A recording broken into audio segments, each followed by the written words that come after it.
विजय मैंने डिसाइड कर लिया है, मैं एमबीए करूंगी, उसके बाद जॉब। खुशी फिर शुरू हो गई ना तुम। कम से कम काम पे जाते वक्त तो दिमाग मत खराब करो। रोज रोज इस टॉपिक पे बहस करना जरूरी है क्या? बहस नहीं कर रही हूँ, जो कहा है वही करूंगी। तुम्हारा टिफिन किचन में रखा है, ले लेना। मुझे भी नहा के इंस्टीट्यूट जाना है, आज फीस भरनी है मुझे।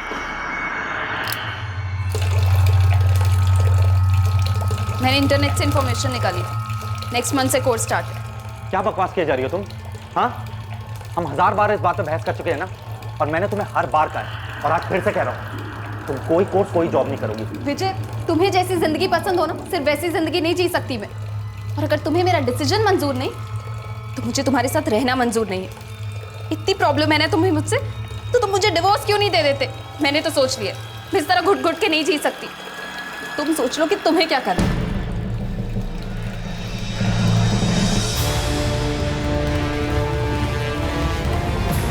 और अगर तुम्हें मेरा डिसीजन मंजूर नहीं, तुम्हें मेरा डिसीजन मेरे साथ रहना मंजूर नहीं, तुम्हारे साथ रहना मंजूर, मुझे डिवोर्स क्यों नहीं दे देते? तुम मुझे डिवोर्स क्यों नहीं दे देते? मेरा डिसीजन मंजूर, मुझे डिवोर्स क्यों नहीं दे देते? मुझे डिवोर्स क्यों नहीं दे देते? विजय, इतना सारा ये क्या हुआ?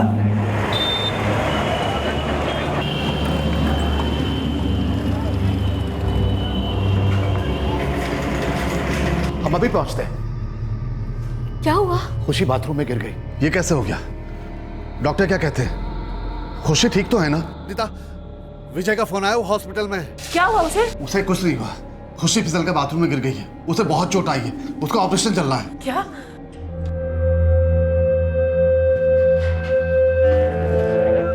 डॉक्टर साहब, मेरी बेटी कैसी है? खुशी ठीक तो है ना? आई एम सॉरी, हम उससे बचा नहीं पाए।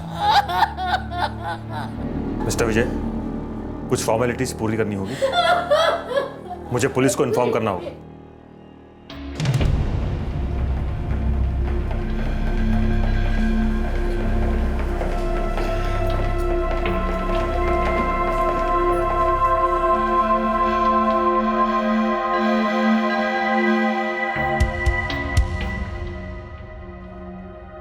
मैं ऑफिस के लिए निकल रहा था, खुशी नहाने का पानी गर्म करने बाथरूम में गई और फिर अचानक मैंने उसकी चीख सुनी। मैं अंदर भागा तो देखा खुशी जमीन पर पड़ी थी, खून से लथपथ, बहुत खून बह चुका था उसका। मैं तुरंत अपने नेबर्स के पास मदद मांगने गया, फिर हम खुशी को मेरी गाड़ी में यहाँ ले आए।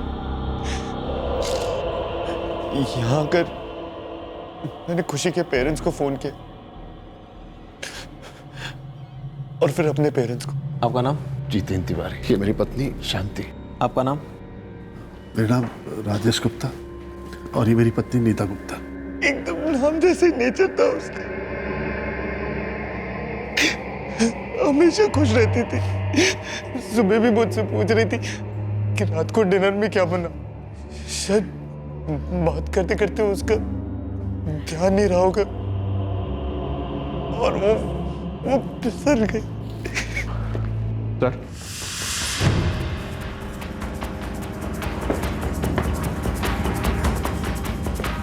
फोटोग्राफ तो ले लिए हैं। पोस्टमार्टम? डॉक्टर भारद्वाज से पूछते हैं कि पोस्टमार्टम की जरूरत है या नहीं। इंस्पेक्टर, खुशी गुप्ता का डिटेल्ड पोस्टमार्टम होना चाहिए। कोई खास वजह? कुछ चीज है, जैसे सर पर जो घाव है वो काफी गहरा है। बाथरूम में फिसलने से इतना गहरा घाव कैसे हो सकता है? डॉक्टर, आपको लगता है ये एक्सीडेंट का केस नहीं है? मेरे हिसाब से केस तो एक्सीडेंट का ही है, लेकिन बेहतर यही होगा कि एडीआर फाइल करने से पहले इन सभी पहलुओं की जांच हो जाए। आप पोस्टमार्टम की फॉर्मेलिटीज शुरू करवाइए। मैं आपको पोस्टमार्टम की परमिशन नहीं दूंगा। प्लीज समझाइए इन्हें। सब इंस्पेक्टर दिलीप इनके घर जाएंगे और एक्सीडेंटल स्पॉट की जांच करेंगे।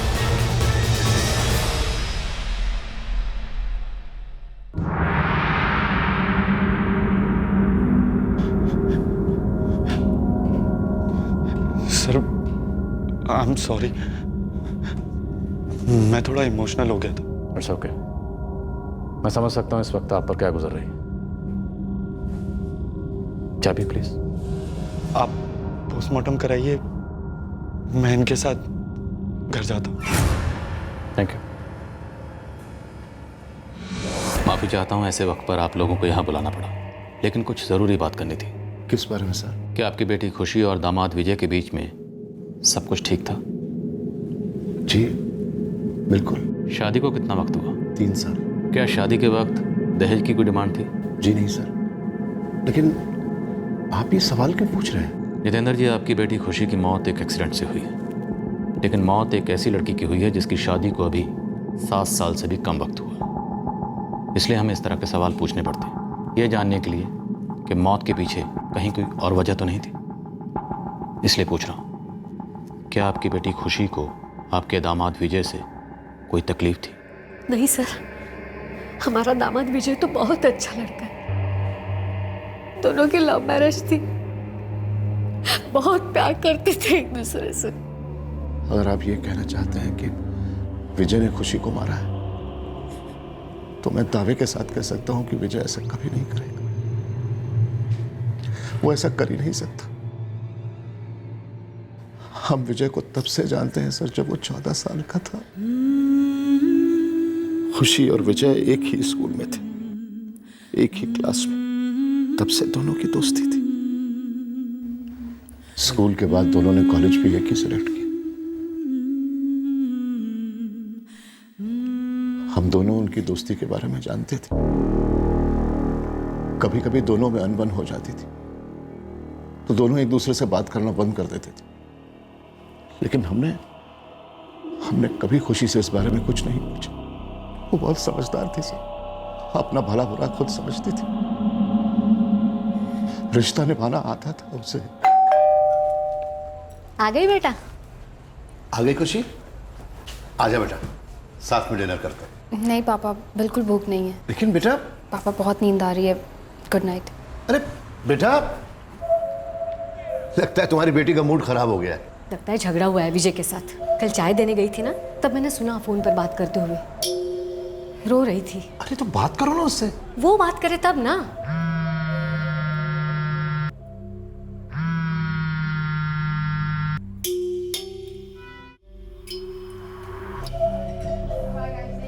तुम्हें उस कुणाल के साथ टाइम स्पेंड करना है तो करो, मुझे क्या। मैं आइंदा तुम्हें परेशान नहीं करूँगा। मैंने कब कहा तुम मुझे परेशान करते हो? कहाँ नहीं है, पर जब भी तुम्हें फ़ोन करता हूँ ना, तुम या तो उसके साथ मूवी देख रही होती हो या घूम रही होती हो। अब इसका मतलब क्या समझूँ मैं? पर इसमें समझना क्या है, दोस्त है वो मेरा। अच्छा, वो दोस्त है और मैं? तुम दुम हो मेरी। 7th स्टैंडर्ड से मेरे पीछे पड़े हुए, पता नहीं कब पीछा छूटेगा। खुशी, मैं जानता हूँ तुम सब जानबूझ के कर रही हो ना। 12 साल से हम एक दूसरे को जानते हैं। स्कूल के टाइम से मैं तुमसे प्यार करता हूँ और तुम भी ये बात जानती हो। विजय, मैं कैसे जानूंगी? कभी बताया तुमने मुझे? तुम खुद नहीं समझ सकती थी? कम से कम एक बार बोलना तो चाहिए। तुम भी तो बता सकती थी। मैं क्यों बोलूं? पहले तुम्हें बोलना चाहिए था। अब इसमें भी ईगो है ना? ये ईगो नहीं है, ये अनरिटन रूल है कि एक लड़का हमेशा एक लड़की को पहले प्रपोज करता है। भाड़ में गए तुम्हारे ये रूल्स खुशी। अब सीधी बात करो, तुम मुझसे प्यार करती हो या नहीं? पहले तुम बताओ। मैं तो हमेशा से तुमसे प्यार करता हूँ, बस जब भी तुम्हें उस कुणाल के साथ देखता हूँ बहुत इनसिक्योर फील करता हूँ। मैं तुम्हें खोना नहीं चाहता हूँ खुशी। लो, मैंने कह दिया, अब तुम्हारी बारी। स्टूपिड हो तुम। कौन सा लव यू? तो चलो शादी कर लेते हैं। मैं आज ही मम्मी पापा से इनफैक्ट अभी बात कर लेता हूँ। रिलैक्स विजय, अभी 1 मिनट पहले तो तुमने मुझे प्रपोज किया और अब सीधा शादी।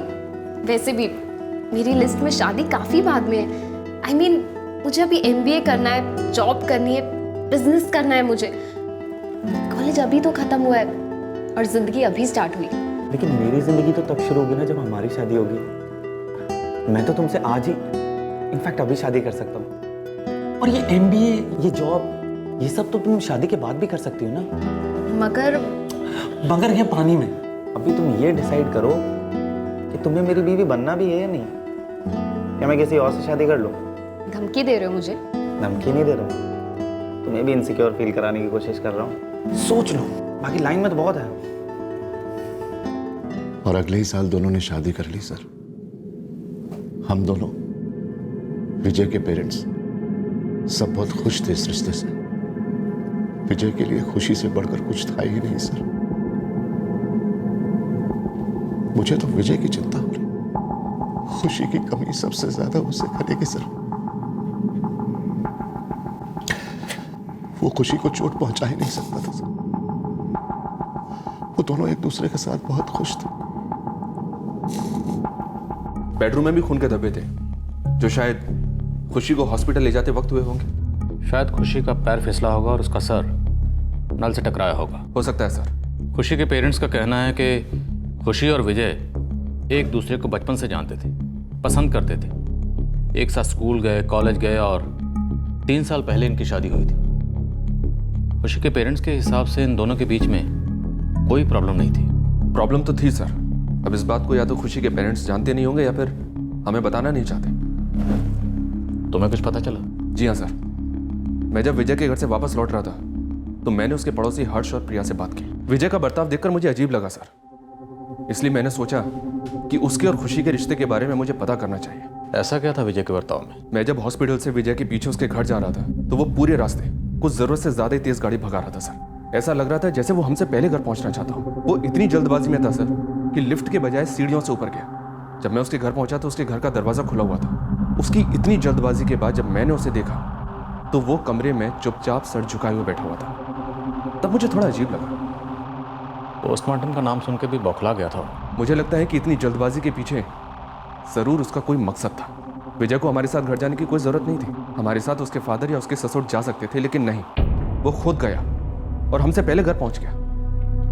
बस यही बात मुझे सबसे ज्यादा खटक रही थी सर, इसलिए मैंने हर्ष और प्रिया से बात की। क्या बताया उन्होंने? प्रिया जी, क्या आपको भी ऐसा लगता है कि विजय और खुशी के बीच सब कुछ ठीक था? नहीं सर, कुछ तो गलत हो रहा था। वजह तो नहीं पता दोनों के बीच झगड़े होने की, लेकिन झगड़े होते थे, अक्सर होते थे। तुम्हें एक बात कितनी बार समझानी पड़ेगी? हाँ, मैं जो कहूंगा वही करोगी तुम। तुम मुझे नहीं रोक सकते। चुप हो जाओ वरना अच्छा नहीं होगा। अक्सर उनके घर से चिल्लाने की, बर्तन गिरने की आवाजें आती थी। मैं पता तो नहीं कर पाई कि झगड़े की वजह क्या थी। खुशी ने भी कभी कुछ नहीं बताया, लेकिन सर मैंने नोटिस किया था खुशी काफी उदास रहती थी। हाय खुशी। हाय प्रिया। कैसी हो? ठीक हूँ, वो लेट हो रही हूँ, निकलती हूँ। उस दिन तो मैंने उसके चेहरे पर चोट का निशान भी देखा था। लेकिन आप ये सब क्यों पूछ रहे हैं सर? मैं जानता हूँ सर, विजय बहुत अच्छा लड़का है। उसने काफी कम उम्र में बहुत कुछ अचीव कर लिया। एक मल्टीनेशनल कंपनी के कॉल सेंटर में एचआर की पोस्ट पर है। वो ऐसा करेगा नहीं मान सकता सर। खुशी और विजय के बीच में अक्सर झगड़े होते थे और ये झगड़े मारपीट तक पहुंच गए थे, लेकिन फिर भी खुशी ने यह बात कभी अपने पेरेंट्स को नहीं बताई। अजीब है ना?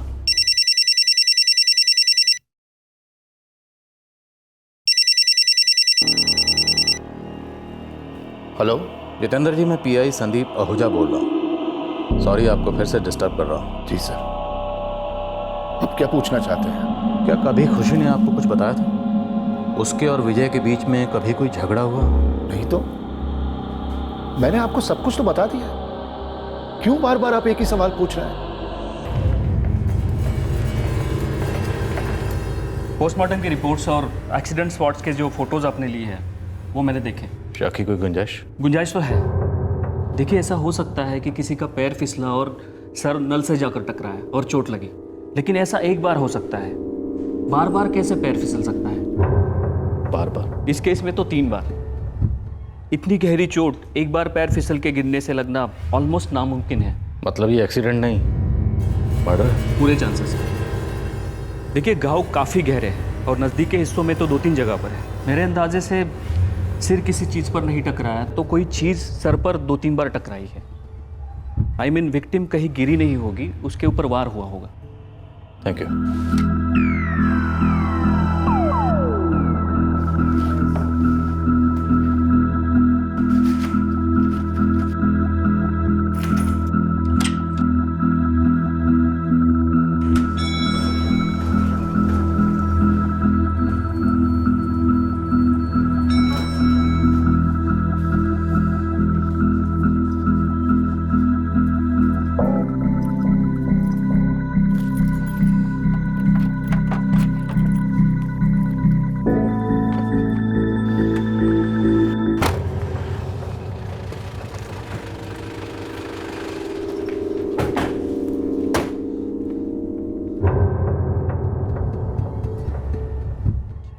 क्या बात है सर? खुशी की बॉडी कब मिलेगी हमें? कल सुबह। लेकिन हमें वो हथियार कब मिलेगा जिससे तुमने खुशी को मारा? क्या बकवास कर रहे हैं सर आप लोग? क्यों आप लोग मेरे पीछे पड़े हुए हैं? क्योंकि खुशी की मौत महज एक्सीडेंट से नहीं हुई। मिस्टर विजय, डिक्की खोलिए। क्या छिपा रहे थे आप इसमें? हमने आपको डिक्की बंद करते हुए देखा है। कुछ नहीं सर, मैंने कुछ नहीं छुपाया डिक्की में। वो हम देख लेंगे। तो डिक्की खोल।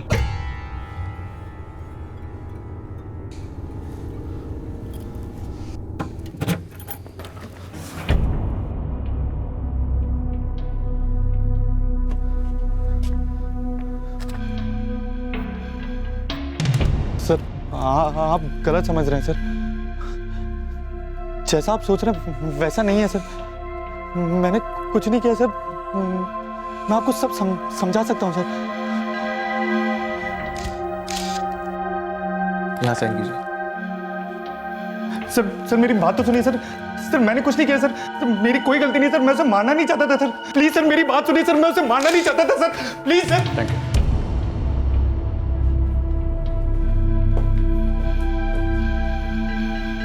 शायद विजय इसलिए जल्दी घर आया होगा ताकि घर पहुंचकर वो खून से सना हुआ बेड छुपा सके। और हमारा ध्यान बेड पर ना जाए इसलिए उसने जल्दी से कबर्ड के सारे प्रेस के कपड़ों से बिन को भर दिया। एक काम करो, ये बिन और कपड़े सबूत के तौर पे कस्टडी में लो। सर वो एक एक्सीडेंट ही था। मैंने खुशी को नहीं मारा है। आप लोग मेरी बात क्यों नहीं समझ रहे? तो समझाओ हमें, क्या हुआ था? बचपन की दोस्ती, जवानी का प्यार, 3 साल की शादी, पल भर में फरार। मैं तंग आ गया था खुशी से। रोज वो एक ही जिद पकड़कर बैठी रहती थी, एमबीए करने की, जॉब करने की। कितनी बार समझाया उसको, मगर वो मानती ही नहीं थी। खुशी पढ़ना चाहती थी, एमबीए करना चाहती थी, जॉब करना चाहती थी, सिर्फ इसलिए तुमने उसे मार डाला? सर मैंने कहा ना, मैं उसे मारना नहीं चाहता था। मुझे बस गुस्सा आ गया था उसकी जिद सुनकर।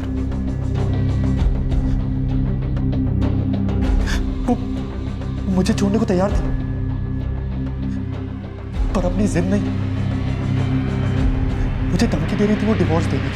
अगर तुम्हें मेरा डिसीजन मंजूर नहीं तो मुझे तुम्हारे साथ रहना मंजूर नहीं है। इतनी प्रॉब्लम है ना तुम्हें मुझसे, तो तुम मुझे डिवोर्स क्यों नहीं दे देते? रोज रोज एक ही बात की रट लगाकर बैठी रहती थी। पढ़ाई करनी, जॉब करनी। उसे लगता था कि वो जॉब करके मुझसे आगे निकल जाएगी। बहुत अहंकार आ गया था उसमें। विजय, तुम्ही ने तो कहा था कि मैं शादी के बाद एमबीए कर सकती हूँ, जॉब कर सकती हूँ। हाँ बाबा, मैंने कहा था, पर जरा ये तो सोचो, तुम जॉब करोगे तो घर कौन संभालेगा? और तुम्हें जॉब करने की जरूरत क्या है? मैं अच्छा खासा कमा रहा हूँ ना। विजय, बात सिर्फ कमाने की नहीं है, बात मेरी पहचान की है, मेरे एम्बिशन। सूप ठंडा हो गया है, इसे जरा गर्म कर लाओगी? क्या एक ही बात को लेकर बैठ जाती हो? अरे आज सेलिब्रेशन का मौका है, प्रमोशन मिली है मुझे, क्यों मूड स्पॉइल कर रही हो यार? जिस तरह तुम्हें अपने अचीवमेंट पे प्राउड फील हो रहा है ना, उस तरह मुझे भी हक है अपने लाइफ में कुछ अचीव करने का। ये मेरा तेरा क्या लगा रखा है तुमने खुशी? मेरी अचीवमेंट तुम्हारी नहीं है क्या? क्यों इतनी सेल्फिश हो रही हो? सेल्फिश मैं हो रही हूँ या तुम? तुम्हें यही डर है ना कि मैं लाइफ में तुमसे आगे बढ़ जाऊंगी? तुम्हारा मेल ईगो रोक रहा है ना मुझे।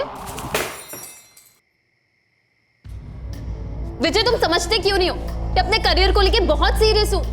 मैं हमारे घर और हमारी लाइफ को लेकर सीरियस हूं। तुम्हारा करियर हमारी लाइफ से ज्यादा इंपॉर्टेंट नहीं है। तुम वही करोगी जो मैं तुम्हें कहूंगा। मैं नहीं करूंगी, मेरी मर्जी क्या कोई मायने नहीं रखती? नहीं रखती है। ये मेरा घर है और तुम मेरी बीवी हो। जो मैं कहूंगा तुम वही करोगी, और जिस चीज के लिए मैं तुम्हें मना करूंगा ना, तुम बिल्कुल नहीं करोगी। सारा दिन घर पे रह के पागल हो रही हूँ, सांस भी नहीं ली जाती मुझसे। तो योगा करो, मेडिटेशन करो, अपने दिमाग पर ना थोड़ा कंट्रोल करना सीखो। तुम क्यों नहीं कंट्रोल करते हो? अपने ईगो पे, अपने डर पे, अपने झूठे अहंकार पे जो मुझे रोक रहा है।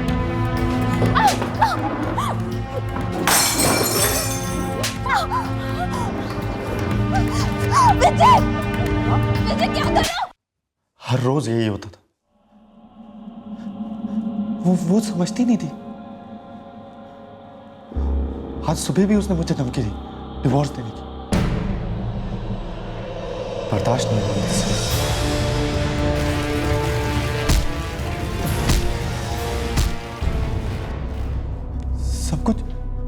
सब कुछ एक ही झटके में हो गया। समझ ही नहीं आया मुझे। मारना नहीं चाहता था मैं उसे, लेकिन मार डाला। क्यों? क्योंकि तुम चिढ़ गए थे, तुम गुस्से में थे, इतने गुस्से में कि तुमने अपनी पत्नी को बेरहमी से पीटा, इतनी बेरहमी से कि उसकी जान चली गई। जान तो वो खा रही थी सर, मेरी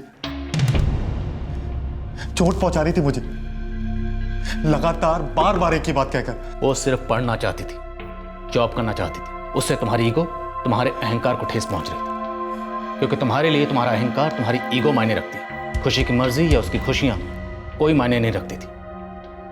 चोट तुम पहुंचा रहे थे, टॉर्चर तुम कर रहे थे उसे, बार बार लगातार।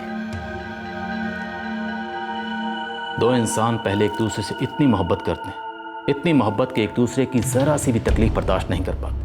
फिर वही इंसान दूसरे इंसान को घुटते हुए, तड़पते हुए कैसे देख सकता है? उसे बांधकर रखने में क्या खुशी महसूस होती है?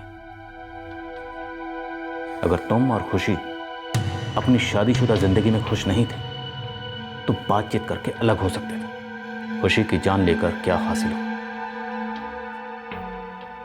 अपनी जिंदगी बर्बाद करके क्या हासिल हो?